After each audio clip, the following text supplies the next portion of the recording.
Vamos a continuar con nuestra conversación en Llegó la Hora y ya está con nosotros Lucas Palacios, rector del INACAP. Lucas, bienvenido a Llegó la Hora. Muchas gracias por la invitación, José Francisco. Muy contento de poder conversar estos temas que son importantes en el mediano y largo plazo. Estamos muy acostumbrados a conversar cosas de plazo inmediato, pero eso no nos permite pensar el futuro del país. Claro, y a propósito de lo que comentaba, bueno, hoy día hay una carta tuya en el Mercurio, denunciando precisamente una situación que se está dando a propósito de la gratuidad en la educación superior, que no solamente implica como al financiamiento de los estudiantes para que puedan acceder al sistema, sino que también establece una serie de regulaciones para las instituciones, por ejemplo, la fijación de los aranceles. Esto además fue discutido cuando se hablaba de la gratuidad, y ahora mismo está en el Congreso a propósito de otra iniciativa, que es la de el reemplazo del crédito canal del Estado, que es el FES, que también incluye como esa contrapartida. ¿Cuál es el problema que hoy día se está evidenciando a raíz de ya esta implementación de la política pública, especialmente en las instituciones técnico-profesionales, Lucas? A ver, el problema principal que tiene la política de financiamiento de la educación superior, que consta de varias partes, ¿cierto? Uno son los aranceles regulados que vienen por la gratuidad, otros son los aportes basales que aportan sobre todo a universidades estatales del CRUCH. Y también el resto es el CAE, ¿cierto? Que son recursos privados pero garantizados por el Estado. Y el problema es que este sistema de financiamiento de la educación superior ha tenido por objetivo asegurar equidad en el acceso a la educación superior, pero no equidad en los resultados ni tampoco en los procesos. Entonces tenemos una enorme inversión por parte de Chile, por parte del Estado, que equivale a 2,4% del PIB, que es el porcentaje más alto de la OCDE como porcentaje del PIB en la educación superior, y vemos que tenemos una productividad estancada desde hace 15 años, vemos que los estudiantes cuando salen con un cartón universitario no consiguen trabajo, vemos que eso significa una subocupación del orden de un 23% de la fuerza laboral, es decir, sobrecalificación, y entonces no vemos finalmente una exigencia a las instituciones de educación superior universitarias de que sean pertinentes ni a las vocaciones productivas que existen en cada una de las regiones, ni tampoco por un objetivo de empleabilidad. Tú sabes que la Comisión Nacional de Acreditación solo exige registros de empleabilidad de sus titulados al sistema técnico profesional y no al sistema universitario. Claro. Entonces, ¿hasta cuándo vamos a proyectar un sistema que en todo el mundo ha fracasado? Porque fíjate que desde hace 40 años los sistemas complejos de educación superior, como es el chileno y de los países desarrollados, por ejemplo, el sistema inglés. En el sistema inglés el 40% de las instituciones universitarias están en déficit de caja. El 40%. En Chile, 20 instituciones el año pasado se presentaron a la Comisión Nacional de Educación porque también tienen déficit de caja. Entonces, ¿vamos a seguir repartiendo pobreza hacia el futuro o vamos a poner sobre la mesa realmente cuáles son las posibilidades que tenemos de financiar y cuáles son los objetivos en materia de movilidad social, en materia de pertinencia productiva, en materia de necesidad de mejorar la productividad del país para que tengamos mayor crecimiento y tengamos empleos formales que permitan a las personas salir adelante? ¿Cómo vamos a asociar esos resultados al financiamiento que estamos poniendo sobre la mesa? Y ahí, a propósito de lo que tú mencionas, porque esto va afectando varios supuestos consensos que existen en torno a la discusión de educación, porque ves que se habla de educación, todos dicen hay que poner el foco en la educación inicial, por ejemplo, y nuestro país lo hace al revés y financiamos más la educación universitaria. Absolutamente. Lo segundo que dicen, hay que ponerle foco a la educación técnico-profesional, que es el futuro, y los países desarrollados están poniéndole énfasis ahí, entre otras cosas por estos factores, de la productividad, de la empleabilidad, de las expectativas que se generan en las personas que pasan por estos procesos, y nosotros ahora parece que también estamos haciendo las cosas al revés. ¿Qué es lo que ocurre en la discusión pública o en la toma de decisiones, que finalmente hacemos las cosas contrarias a las que supuestamente hay consenso? O sea, supongo que nadie discute que en la educación técnico-profesional hay que darle prioridad por sobre la universitaria. A ver, hay varios elementos que hay que considerar. Primero, que tenemos un cambio demográfico que es progresivo. en Chile, que tenemos una de las tasas de natalidad más bajas del mundo, y además estamos viviendo todos más en promedio. Entonces la sociedad está envejeciendo. Eso es lo primero, un cambio demográfico que no puede hacerse caso omiso cuando se habla de educación, el cambio demográfico, porque el aprendizaje a lo largo de la vida pasa a ser algo fundamental. Eso es lo primero. Lo segundo, que tenemos cambios desde el punto de vista tecnológico, economía digital. Eso también es importante y está siendo incorporado dentro de los planes educativos de los países desarrollados. Entonces, si no lo incorporamos nosotros dentro de nuestros planes educativos, que básicamente es educación técnico-profesional, entonces nos vamos a quedar fuera de la competencia global la cual necesitamos.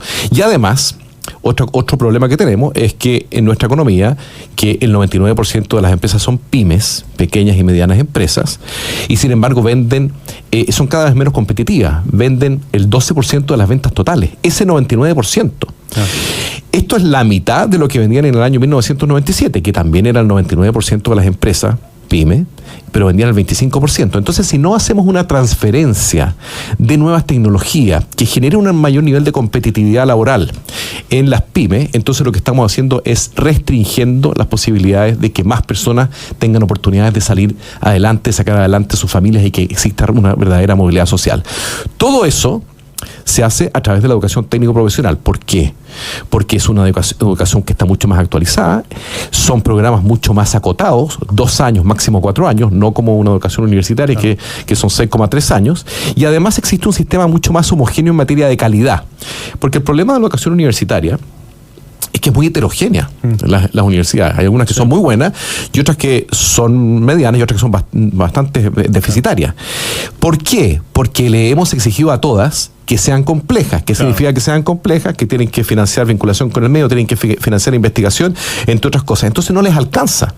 Entonces, ¿por qué no ponemos estas cosas sobre la mesa y vemos lo que han hecho otros países ya desde hace 40 años? José Francisco, ponemos estas cosas sobre la mesa para poder proyectar un sistema que no solamente sea sostenible, sino que además tenga impacto en la vida de las personas, provoque movilidad social, provoque pertinencia en la educación, incorpore nuevas tecnologías y nos permita mejorar nuestras condiciones de crecimiento y por lo tanto de oportunidades para las personas.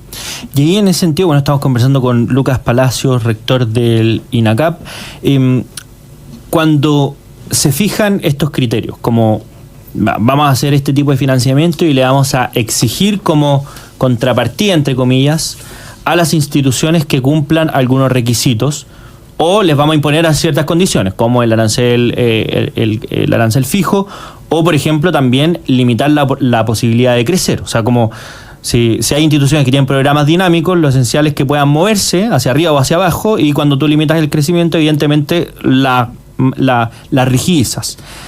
¿Cuál sería el problema de la fijación misma del arancel? ¿Es una cuestión de no se utilizan los criterios adecuados o hay un problema mismo con la idea de cómo se aborda el problema? A ver, hay varios problemas. Primero, hay un sinnúmero de instituciones que lamentablemente han puesto el foco exclusivamente en el debate público respecto de su propia sostenibilidad financiera. A mí me parece que eso es insuficiente. Es miope. ¿Por qué? Porque el verdadero objetivo del financiamiento de la educación superior no es la sostenibilidad financiera de las instituciones, sino que es el impacto en el estudiante, ¿cierto? El impacto en el desarrollo del país. Entonces me parece que ese punto de vista sesgado, exclusivamente utilitario respecto al financiamiento de las instituciones, me parece que es pobre. Hay que poner sobre la mesa el impacto en el estudiante, en el desarrollo del país, la inclusión, el desarrollo de las regiones, la descentralización, etcétera. Y eso es algo que no ha estado en el debate público y yo creo que es necesario. Segundo, la misma ley que fija que define que existen aranceles regulados, está sujeto a una serie de interpretaciones que a mi juicio en este proceso de fijación de aranceles ha sido muy deficitario. Por de pronto ha generado un impacto negativo en el sistema técnico profesional del orden de los 61.500 millones de pesos, que si lo corregimos por IPC es aún peor el impacto. Y en cambio ha existido un beneficio para el sistema universitario de 36.000 millones de pesos, que probablemente para muchas de estas instituciones también a lo mejor es insuficiente. Sí, claro. Entonces, si nosotros proyectamos estos números hacia el futuro, lo que vamos a hacer es profundizar una situación que ya le ha costado estar en rojo a varias instituciones. no es el caso de INACAP. Pero sí otras instituciones que son relevantes, que están haciendo patria en distintas regiones, que están en una situación muy compleja. Pero si es que esto se mantuviese igual, sabemos por un cambio demográfico que a los pocos años la masa de la matrícula, que actualmente alcanza al 1.277.000 personas estudiando la educación superior, va a comenzar a disminuir. Claro. Entonces, frente a los mismos aranceles y frente a una población o una matrícula que disminuye, ¿qué es lo que va a ocurrir? Mayor déficit.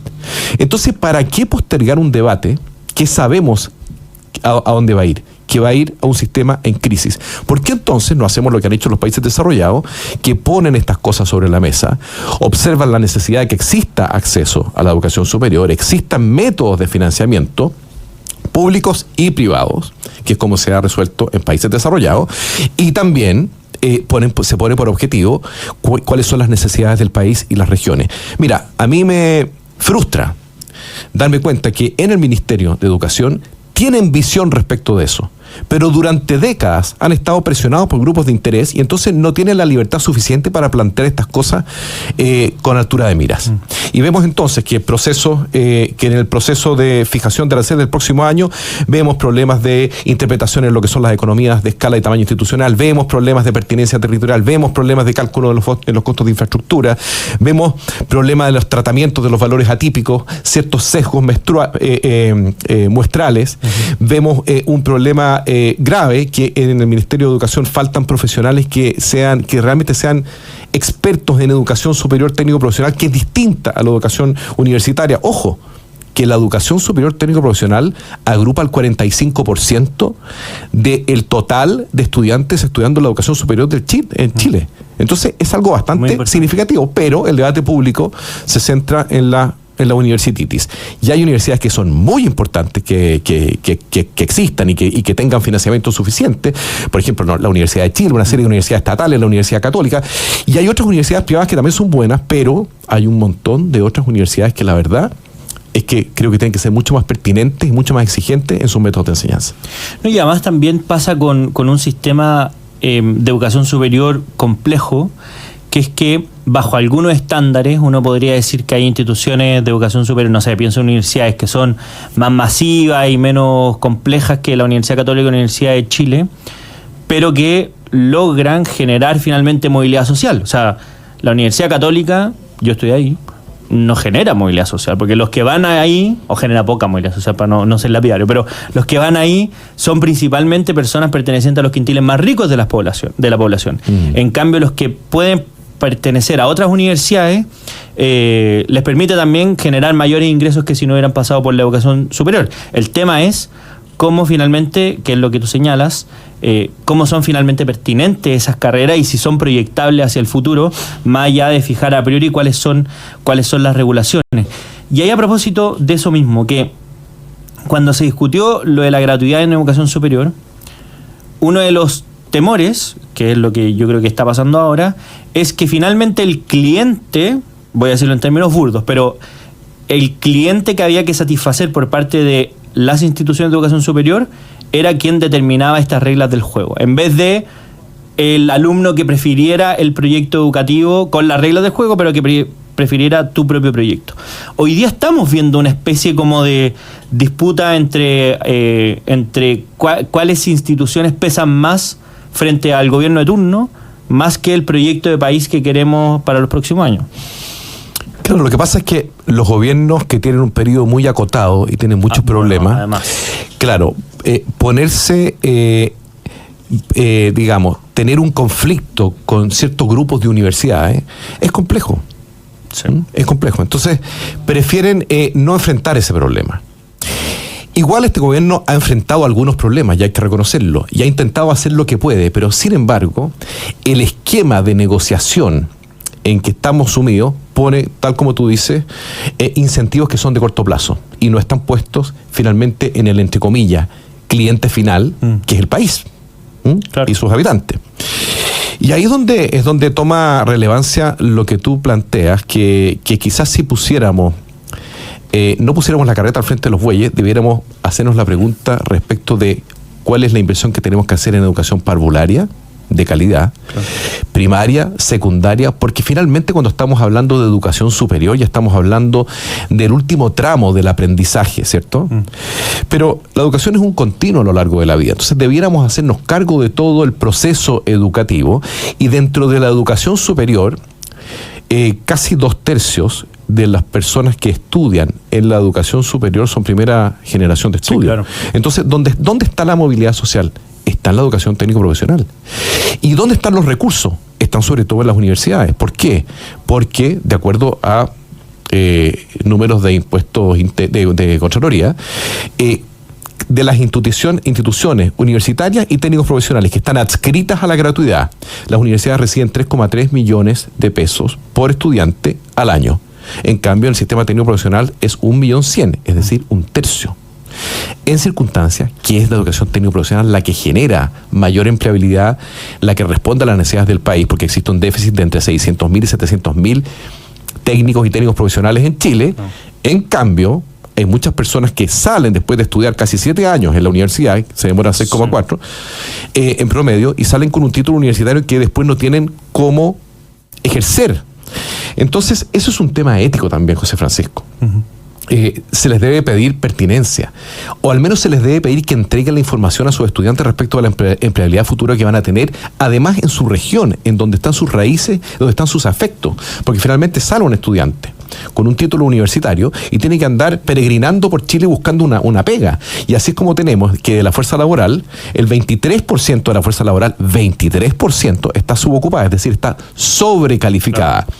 Nosotros hicimos ese ejercicio y vimos, bueno, de acuerdo a los perfiles laborales, si es que simulamos, si es que ese 23% con educación universitaria hubiera estudiado en la educación técnico-profesional, no solo hubiera demorado mucho menos en tener su título y en ponerse a trabajar, sino que además el país se hubiera ahorrado 3.000 millones de dólares. Claro. Entonces, esto es un tema relevante. Y en ese sentido, estamos conversando con Lucas Palacio, rector de INACAP. En ese sentido, ¿te parece que el problema que se está produciendo ahora es un problema de diseño institucional y legislación o de aplicación práctica? Porque son dos cosas que obviamente conversan entre sí, pero son cosas distintas y que lamentablemente la primera se demoraría mucho más que corregir la segunda.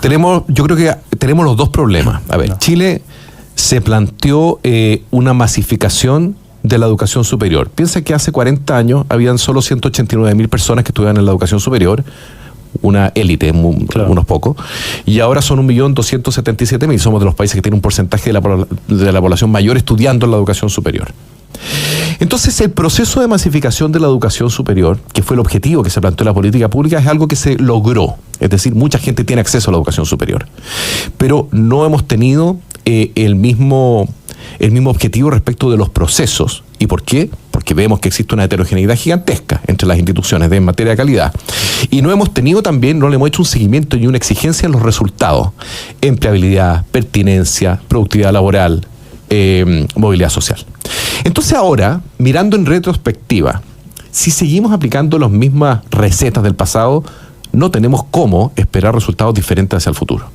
Entonces, mi llamado es que este es el momento de poner algo que es tan relevante sobre la mesa para verlo en su conjunto, para buscar un sistema que duélale a quien le duela, es el sistema que necesita el país, en donde las instituciones tengan el financiamiento que corresponde para poder sacar sus proyectos, que le pidamos a las instituciones lo que corresponde a cada una y no cosas distintas y no complejidad a todas ellas, incluso las que no pueden darla, y pongamos el foco en aquello que el país necesita, que es en este caso la educación técnico profesional. Nosotros en INACAP tenemos 113.500 estudiantes de pregrado y creciendo educación continua, porque la educación es a lo largo de la vida, porque los cambios tecnológicos así lo exigen. Y dejamos mucha gente en lista de espera este año, mucha gente. Y desde el 2018, me parece, que la matrícula de educación superior ha ido creciendo de manera mucho más rápida en la educación técnico profesional que en la universitaria. Claro, pero que para no dejar sin estudiantes a la universitaria, empiezan entonces a cambiar las exigencias a través de la prueba de acceso. Claro. Entonces, ¿para qué hacemos todas esas cosas? ¿Por qué no levantamos el problema, lo ponemos sobre la mesa y buscamos una solución que sea más integral, que va a darle mayor tranquilidad a las instituciones y que por supuesto va a generar mayor impacto en el país? Bueno, un tema absolutamente relevante que se está abriendo además una discusión porque hay varias instituciones y personas finalmente que pueden ser afectadas por esto.